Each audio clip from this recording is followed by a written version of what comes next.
Alright gang, before we start, we do have a redemption code, 300 polychromes in one go, Tour the Inferno. Redeem ASAP because these things only last for about 24 hours. If I were to summarize this entire live stream in 2 words, I would probably call it ridiculously overloaded. Hello my DJs, welcome to the 1.2 live stream. Let's talk about all of the different updates, the content, as well as the crazy amount of QoL updates, quality of life updates that they are looking to push in 1.2. I'm going to give kind of like my first impressions on the characters, on the new discs, on the events, and all of that. Alright, and so what we have next is a motorcycle mode. So this does look like it is going to become a mini game in which we can, traverse and do the slide and like grab power-ups. It's almost like a Mario Kart, but single player. Now, why this is really exciting is because these game modes, these like kind of mini game things, these are probably the things where we can actually have some multiplayer. So yeah, we'll see if they want to go down that route. Alright, and so in terms of the next major update, we are going to be getting chapter 4 over here. And it does look like we will be going out into like a new kind of environment, probably new maps, more rewards. In my opinion, most importantly, new enemies. I personally like a little bit of variety in terms of like what I am taking down. Like fighting Thanatos over and over and over again. I'm kind of over him, my guys. Alright, and so here we are going to get into the characters themselves, starting off with Caesar, who is going to be a physical defense unit. I have a lot of thoughts about her, but starting off with her parry counter, like that massive glow over there, I think the special effects are fantastic. The first thing that I think of when I see that is that I don't think it's going to use assist points, right? I think she can just parry indefinitely using her EX skill. As you can see over here, the EX is what is used for parry counter. And so from what I can tell, it looks like she is actually going to be invincible. Now, one could make the argument that right now we have active dodges. We actually could dodge everything and we are already invincible. It is actually a really good argument. However, some of the effects that she is going to give our team, I think it will certainly change things. So the first thing is down over here, additional ability, Battle Spirit. And so this is saying that to trigger her core ability, additional abilities like those passives, what we need is another character that either belongs to the same faction, so such as our cartwheeling Lucy over here. But the other requirement that we could use instead is actually a character that is capable of triggering defensive assists. Now, this is really interesting because this is the first time we've seen this one. And if you guys don't know what defensive assist is, it is essentially the parry, like the clang when you go into your Jane, when you go into your Ellen, when you go into your Lycaon. Pretty much anyone with a melee weapon, they will be using a defense assist on the switch parry. I personally just think that this thing is incredibly versatile because it works on not only like our attack units like Ellen, but also our Jane anomaly units, right? So the other thing that they didn't write into here for the additional ability is that if she manages to cast like a couple of different things, I think it was like chain attack, EX skill, and a couple of others, what she actually does is she debuffs the enemies so that they take more damage. And so this is the next thing, which is actually kind of nutty. While this shield is in effect, the shield bearer's anti-interrupt level and attack are increased. So in my opinion, the only thing that could have been better than the attack increase is probably a damage buff, right? Because attack is pretty much universal for everyone. Anomaly uses it, your crit base carries uses it. But what is really interesting, if I head back over here, is that you also have anti-interrupt. And all I can say to that is that if you guys have played Genshin, this is pretty much Zhongli. Like Zhongli levels of defensive broken, right? You just freaking do whatever you want. You don't give a shit about anything. You don't take damage. You don't get staggered. Getting staggered is probably one of the most important things, right? Because if you get staggered, you do less damage. But having anti-interrupt resist, oh boy. What kind of defensive unit is this? She is like a full-blown damage amplifying support. That's actually nutty. And just like looking at that oomph, I'm really hoping that she also does damage. That's probably what I'm going to be looking for, seeing if she can go either like anomaly, so maybe she does like a lot of assault, which means that she will work great for Jane, or if she is going to be maybe like potentially crit based, right? If we gave her some crit rate, crit damage, we just need to see like what exactly her shield scales on and if there is anything else that is scaling. If there are no scalings, I'm going crit, baby. And then next, we've got Burnice over here, who is a fire anomaly character. Now, I'm super excited for Burnice personally. And the reason is because she is our first off-field DPS. Now, for those of you who have not played Genshin or Wuwa, off-field DPS is essentially saying, okay, I become like a passive support that I still get to do damage whilst I'm off the field. So whilst she's off the field, she still gets to burn the heck out of the enemy whilst your main character is attacking. Now, what I will say is that her playstyle is like really fast and slow at the same time. Like, as you can see on the screen, she is kind of just like standing still and just spraying and pivoting around, right? But her dodges are really freaking fast. Now, she actually looks really mobile when she is doing a couple of like the dodge attacks or dodge counters. And we'll see one very, very soon like that. She looks really freaking fun to play, right? I thought the flamethrowers were just going to be like standing still kind of thing. Hoyo have managed to make it feel more like a jetpack kind of thing. I'm a big fan. And of course, with all of the fire anomaly going on, it is ultra flashy. Now, this part is probably where I was most impressed. So this is her ultimate, right? And so she goes up into the air and she essentially does a whole bunch of fire down over a longer period of time. Well, that's what it looks like anyway. But what Hoyoverse have done here is that they actually switched into Jane Doe to kind of cancel the animation ultimate, or rather like let it play. And I'm just going to do my own thing in Jane. This is the first time that I've actually considered like, oh, I should use my ultimate on somebody that is not my main DPS. So in this case, my main DPS would be like Jane Doe, and then my sub DPS slash off-field DPS would be your Burnice. This is actually really freaking cool because Burnice, I'm like 100% sure that we are going to be building her like anomaly proficiency. She is going to be doing a lot of damage. So her ultimate is going to be like a contender. It is going to be something that we should consider using. And personally, I find that to be really freaking awesome because having these choices, like being like, oh, I do see that Assault is about to proc. Maybe I want to actually use Burnice's so that I can get Disorder. It gives us choices, right? It's just freaking awesome. It's great design. All right. And so after that, what we have here is, as you can see, some pretty crazy, how do I say it, fan service. And so this represents Burnice's agent story. Now, I know it's really weird to talk about this, but this is just not something that you normally see from Hoyo in like any of their games, from Genshin, from Star Rail, maybe back in the day in like Honkai Impact 3rd, but clearly something has changed, whether it's within Hoyo or maybe in like the governing bodies around it. But we are starting to get like, you know, a little bit more fan servicey. I'm a fan, you know, like if it's over the top, if it's everywhere all the time, I'm like kind of like, oh, a little bit cringe, but you know, that's pretty tasteful, you know, like she's having a good time, she is hella hot, and it's just like a lot of flair, you know? All right, and so after that, I believe we have the Bangboo over here. So that is going to be a new Bangboo. He has a freaking bike. I don't know what they call that, but it's like a hamster wheel bike, right? And he just rolls over people, which is freaking diabolical. And so his name is Red Moccus. I do suspect that he is going to be triggered by like, if you have two Sons of Calydon characters, do like a massive bunch of physical damage. Probably very similar to like our Officer Tui, our Emilion, and all of that. All right, and so let's skip ahead a bit. We do have Caesar coming out first with her W engine, and then we have Burnice coming second. At this moment in time, I'm still partial to Burnice, to be honest. Like between the two, Caesar versus Burnice, how do I say this? Hoyo has this history of making like really iconic characters really strong, right? So I do think that overall, in terms of balance, Caesar, just from their like past history, there's a chance that Caesar might be better than Burnice. That aside, I don't really care. Burnice is ultra cute. I'm a massive fan, and so I am still going to be rolling for Burnice. All right, and so from here, it actually gets pretty freaking cooked. And so to start things off, what we do have is kind of like a restaurant management mini game kind of mode. I'm a massive fan of this. And so as you can see, we are going to be like preparing dishes. We're going to be stacking on it with this cell-based thing.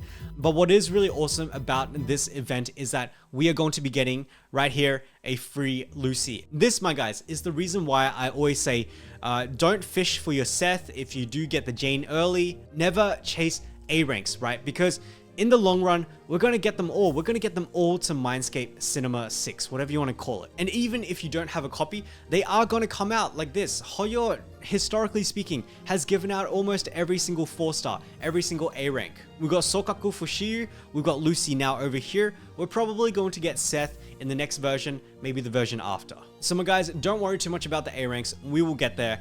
I am sure whatever teams you have, whatever characters you have, you will still be able to S rank Shiyu defense with them. Alright, and moving on to the second event now. Oh, this one is super freaking awesome because this is a new arcade game, as you can see, but this is what I would call, how do I say it? Arcade power creep, because when we get in, you can see this is essentially Vampire Survivors. I think that's what it's called. I've actually never played it before, but you can actually, you know, buy upgrades, you can switch characters and all of that. There is a lot more depth and interactivity in this game compared to like your snakes, as well as like the hound thing, the dog thing where you dig down the ground. This is also another kind of opportunity for multiplayer, and I can see this being really, really freaking fun. I'm super glad to see that they're actually like investing into it. All right, and so next we have Roaming the Ether. I believe this is going to be like almost purely TV mode. It looks like there might be like 3 different difficulties, but I think it's Flappy Bird if I'm not wrong. So let's get into some gameplay. And yes, it's pretty much Flappy Bird, but in the TV mode.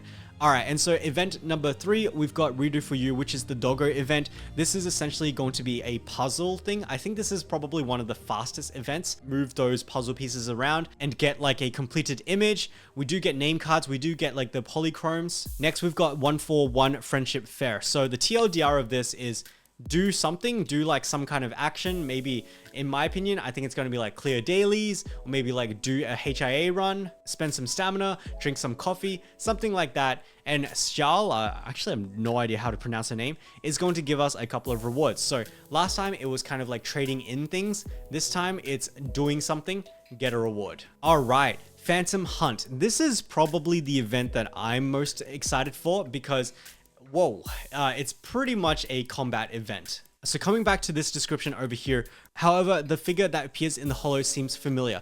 This is why I'm so excited about like those shadow versions, like whether it's like a shadow like Cohen, you know, shadow Rena. I just personally think it's so freaking hype. Now I do see like there is an ethereal over here, so it might not be those shadow characters, but yo, Shadow Jane, baby. Oh my god, okay. Hype. I am hyped. I am freaking hyped. My guys, I am never going to shut up about it. I love the Shadow Jane fight so much. I am so keen to see the next ones. Now, new discs. Now, this is really interesting. The first one, I'm not going to talk too much about because the TLDR is fire damage, electric damage, off-field people like your Burnice, and one day we will have electric damage off-field, judging by this description over here. But what is more interesting is actually the Proto Punk disc set over here. When any squad member triggers a defensive assist or evasive assist, so TLDR, like a parry, whether it is a clang or it is a dodge, all squad members deal 15% increased damage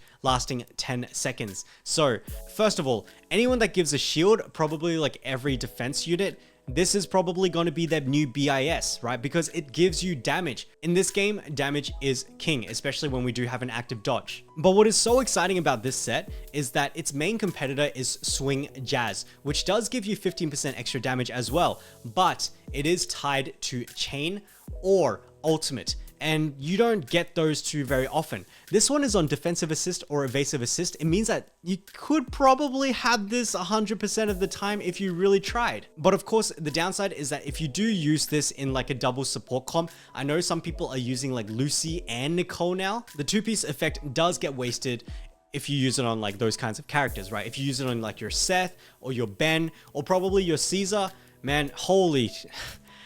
This thing is like value town. All right, aside from that, we do have a couple of other things. I think it is like 2 times drops for our combat simulation.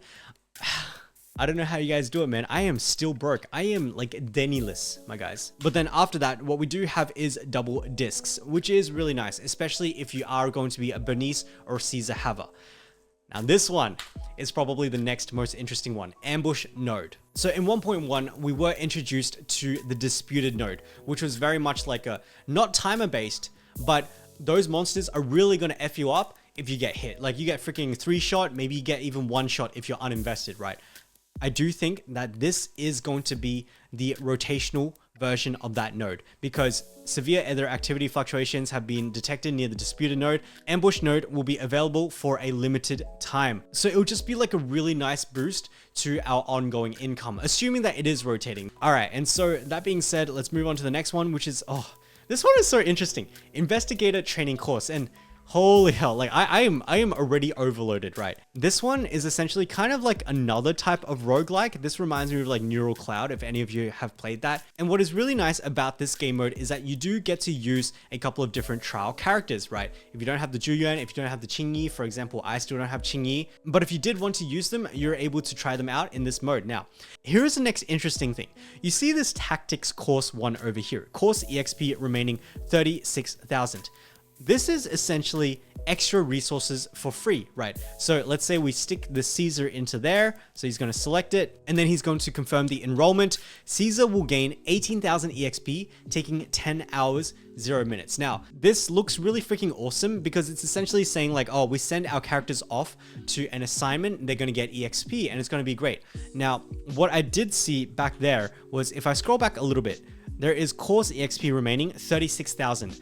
I do think that this is going to only be a one-off thing, which makes it a little bit less exciting, but it is still really awesome that there is essentially another source of like resources, whether it's EXP, Denny's, or those like skill material upgrades. All right, and so Hollow Zero Blitz Withering Garden.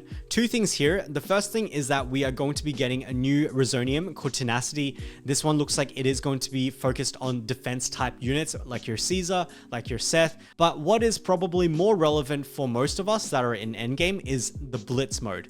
No need to explore with the monitor array. And the TLDR of this is that we don't have to go through the TV mode and we can just hop straight into combat like you see over here. Now, I do have one doubt about this, and it's that if we don't go into TV mode, do we still get those like purple V-Bucks things that we can farm for Denny's? If we don't get that, then we still have to actually go through all of like the TV array modes, but only time can tell. I'm really hoping that it is going to come out of that. So I'm talking about like this currency over here. But regardless, it's still a really nice change. Right now for me, and I think everyone else, Hollow Zero probably takes about like 1 hour per week to kind of max out those purple things. Now, you probably already saw this, but 10 limited pulls for everybody, plus the 10 Bangbu pulls as well. All right, and this is going to take us to the QOL section. Holy moly. I told you guys, man, this is actually such a freaking loaded update. All right, so let's start off with this one over here. Fairy Auto Explore. Now, I really wish this came out with the game. The TLDR of it is that as long as you have actually finished a stage, you can send Fairy to go back for those chests. So there are some like explore stages in which there are like purple chests. Maybe you got to go into a hollow to kind of get it. But what we're saying here is that Fairy can be sent in to go grab those chests that you left. All right, and so next up is apparently an even faster TV mode. To be honest, I thought 1.1 was already like a lot of optimizations in TV mode, but they're saying that there is even more. So you know what? All I can say is I'm looking forward to it. I personally think that TV mode is not cumbersome anymore. I enjoy TV mode. It is actually quite good. All right, and so number 3, we have backup battery charge. If you let your stamina over cap, it will be stored in another storage at a lower rate. Not too much to say there, just fantastic for those of you who are a little bit more busy than the rest of us. All right, and this is probably my favorite feature out of all of the QOL ones, and it is preset squads. Again, not too much to say about this, but what is really awesome is, as you can see down here, squad 10, it means that we can have up to 10. That is going to last us like for so long. Even in freaking Genshin, they only had 4 for ages. Super happy about this one. Let's move on into the Shiyu defense swap squads. This has actually happened to me quite a fair bit. So this button over here, if you click it, it just swaps left to right and right to left. All right, and so what we do have is you can see our character Belle, she is up there. And so what you can do is you can click this button up here and it is going to take you to this mode, character selection, time selection. You can actually switch from Belle to Wise. Now, what I am wondering is if it actually changes the story, because whether you chose Belle or Wise does change and impact the dialogue.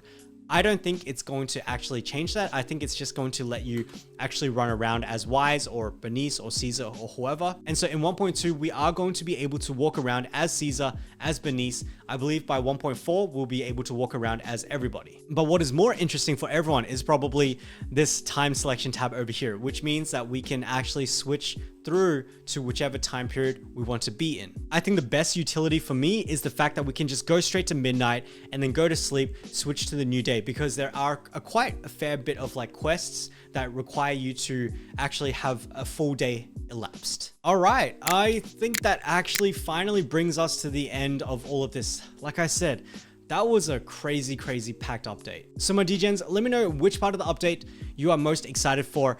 I am most excited for Burnice. I'm super keen for Burnice. I'm also super happy with this squad system. It's been something that I've been looking for since like 1.0. But what I would say like I am most hyped for is the Phantom Hunt. I'm just really hoping that there are going to be more of these shadow enemies. So yeah, my guys, let me know what you are hyped for 1.2. But that being said, this is the end of the video. So thank you guys so much for watching. I'll catch you guys in the next one.